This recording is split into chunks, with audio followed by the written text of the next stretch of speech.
This one will be fireworks. Yep. But It's time. That being said, we move into the biggest fight, the main event of this card, if not the biggest fight in 2022. Man, we have two monsters getting locked into the cage at 155 pounds. The main event is a lightweight championship. The number one ranked Charles "Do Bronx" Oliveira, 33-8 record, versus the number 4 Islam Makhachev, 22-1. So much to talk about. This fight is crazy. What are your thoughts? Oh, man, this fight has so much storylines in it. Charles, who missed weight in the last fight, so no longer is the champion, but is number one contender fighting for the vacay lightweight championship. Islam Makhachev, who hasn't really fought anybody in the top 5. Top 10, too. He had one good win in top 10. Man, but it's very hard to even think about this fight because there's so many. Islam is like a mini Khabib, the prodigy of Khabib. Charles has hit a new stride in his career at age 32. I mean, he's running through 1, 2, and 3 powerful fighters in Dustin, Justin, and Michael Chandler. I mean, just that alone. So impressive. It's impressive. And then you got Islam, who doesn't really have all those credentials like him, but we all look at him like he's Khabib. You know, we think of him as Khabib, even though he's not Khabib. Right. But we look at him like that, and I like Islam, I do. But it's just interesting, and I cannot wait to see when that cage closes and that bell rings and the fight goes on. I cannot wait for that moment. Well, it's going to be a very iconic moment for sure. Let's break down these guys. We got Charles "Do Bronx." He's fighting out of Brazil, of course. He's got 9 knockouts, 21 submissions, 3 decisions. This guy's a third-degree black belt in Brazilian Jiu-Jitsu. He's actually going to turn 33 2 days after Abu Dhabi. He stands at 5'10" tall. He's got a 74-inch reach. Of course, he's a former UFC lightweight champion. He did miss weight by 0.5 pounds, half a pound in the fight against Justin Gaethje, and he also missed weight 4 times when he was at featherweight. He's got the most submissions in UFC history. He's got the most submissions in lightweight history with 10. He used to compete at featherweight. His most finishes in UFC history, 19. As crazy as it sounds, 19 performances of the night. Wow. Okay?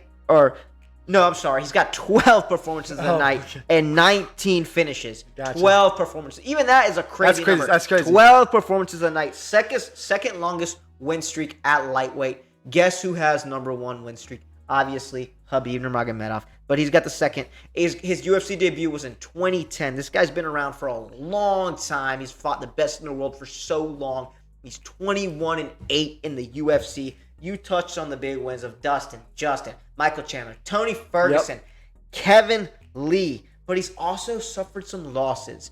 Frankie Edgar, Donald Cerrone, Max Holloway, Anthony Pettis, and his last TKO loss to Paul Feather, which was at 145 in the second round in 2017. But these names I just dropped, that just shows you the type of talent, the type of guys that he's fought in. I think almost everyone on that list is a former champion. You know, not counting Cerrone and Felder, we got Holloway, former champion, Anthony Pettis, former champion, Frankie Edgar, former champion, Michael Chandler, Bellator champion, Dustin Poirier, interim champion, Justin Gaethje, an interim champion, Tony Ferguson, interim champion. This guy's been in there with the best of the best, okay? Yeah, so, that resume speaks for itself. Volumes. But let's talk about Islam Makhachev. Let's break him down. He's fighting out of Russia. Of course, 4 knockouts, 10 submissions, 8 decisions, a combat sambo world champion. 5'10" tall with a 70.5 reach. 1-time fight of the night. He's got the least significant strikes absorbed per minute in UFC history. He doesn't get hit a lot. Okay. Charles, he's been hit a lot. Charles has taken a lot of damage. He's 11-1 in the UFC. Notable wins against Arman Tsarukyan, of course, a unanimous decision. Drew Dober, he got the finish. Thiago Moises, Dan Hooker, and Bobby Green. And he did have a notable loss. He has been knocked out. He got knocked out in the first round in 2015 by Adriano Martins. So, with all that being said and breaking down these two very amazing fighters, give us your prediction, if you will. All right, this is how I see it. Okay? If Charles can stuff 3 takedowns in 3 different rounds, he wins the decision, right? But if Charles keeps it on the feet, like Joel said, he has been knocked out before, and Charles is a dangerous striker, very dangerous striker. Man, it's such a hard call, such a hard fight to call. You know, so much has been proven on one side, Islam not so much. Even with some of the stats we have here, like there really isn't much to talk about. You know, like we can say a lot about Dubronx. There's a lot of history, a lot of rich history there. Islam, not so much. A lot of accolades. A lot of accolades, yes. Islam, not so much. But like I said, we all look at him through the lens of Khabib, so we think that. But I think if Charles stuffs 3 takedowns, he can cruise his decision. And if he stuffs 3 takedowns and they're on the feet, Charles is the clear winner on that. I can see Charles with his signature left hook that knocked down knocked out Chandler cleanly. I can see him get hit. I can see Islam get hit by that and get knocked out because he has been knocked out before. Well, we'll see if his striking is involved because Islam does know that this fight, he's a striker too. They see how well he's prepared for those strikes. I mean, Khabib's his coach. You know he's got a lot of footage on Charles. Very rich history, like we said earlier. I mean, it's hard to say. I mean, I want to say Charles drew Bronx Oliveira by TKO in the 3rd round. I just think that Charles has the pedigree and he's on a new level right now. He's on a new stride. I mean, he's hungrier than ever. And I think the miss weight actually helped him. I think miss weight was now he got the title, right? And then he loses it to the scale. You know, now he's hungry again.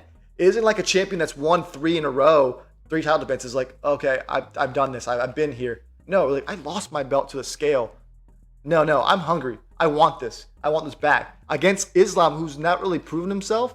It's like I want this. This is something I want to get. I want to get back to Brazil, and I think he will do it. I just don't see Islam's wrestling pedigree really helping him in this match because such a crazy grappler that Charles is. I think he's gonna be a little hesitant to wrestle him, and that's why Charles keeps saying, "I'll start at my back." He's really inviting Islam to his back. He's very confident. That's very confident, and I mean, cockiness is what it is. But I think it's more of like he's been there. He's been in those moments where I've been knocked out, I've been KO'd, I've been submitted, I've done all this. No, I've been there.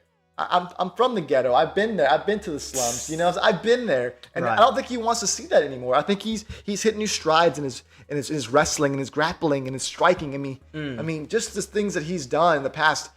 What's his last lost in 2017? Yeah, it's been 5 years. I mean, there's levels to it, and unless Islam comes out with something crazy, I just don't see him winning. I see Charles do Bronx and knockout 3rd round.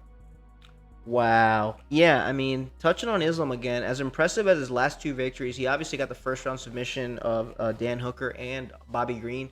But let's keep in mind, both of those fights were on short notice for Hooker and Green. So neither one of them had a full camp to prepare. And those are his most impressive wins. So that does need to be a factor. These guys fought him on short notice. They didn't have a full camp to prepare for Islam. So had they have had a full camp, maybe those fights play out a little differently. Yeah, a little differently. Right? We don't know. And had Charles fought in those guys, I'm sure Charles beats him in just as impressive as a fashion as Islam did. So with that being said, you know, Charles, again, he has way more experience. He's fought in the better opponents, but he has taken a lot of damage.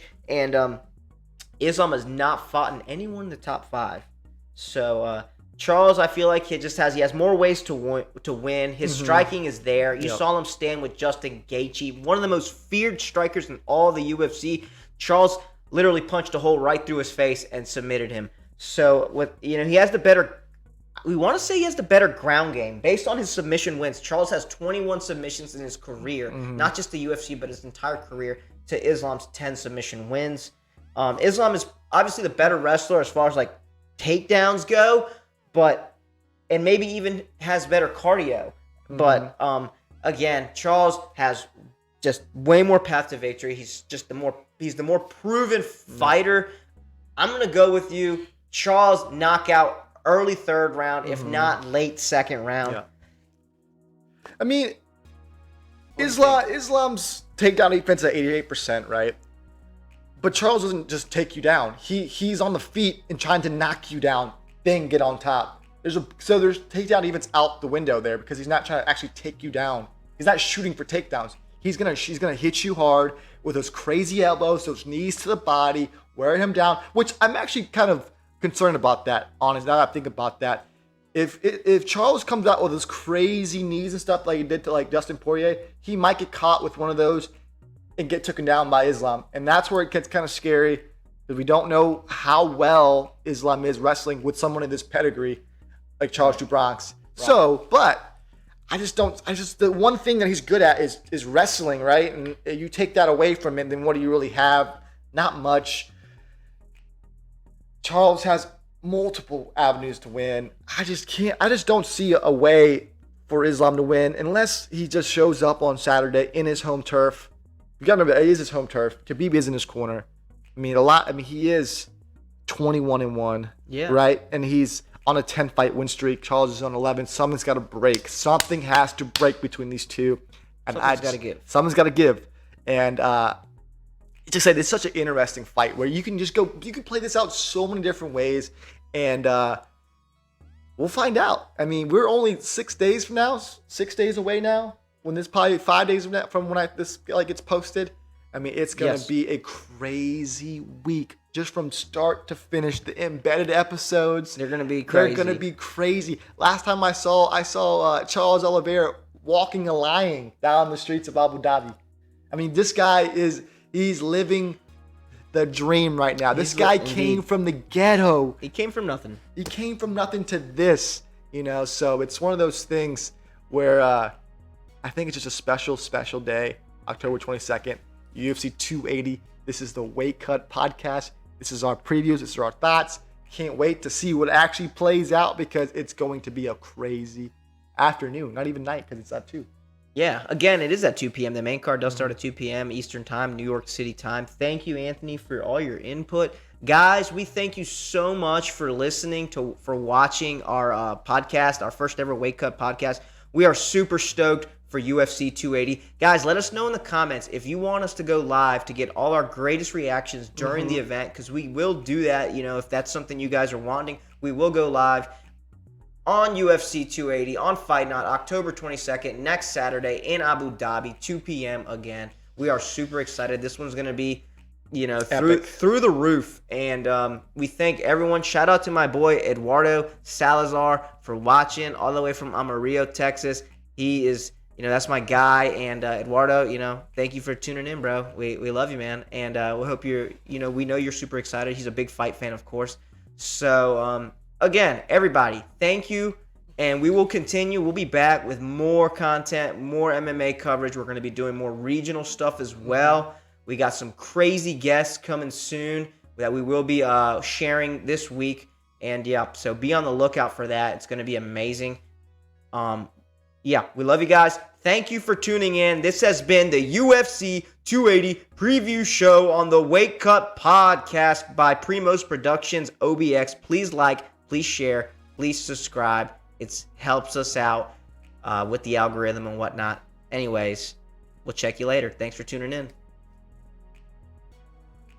Thanks for watching the last segment of our video, the Weight Cut Podcast.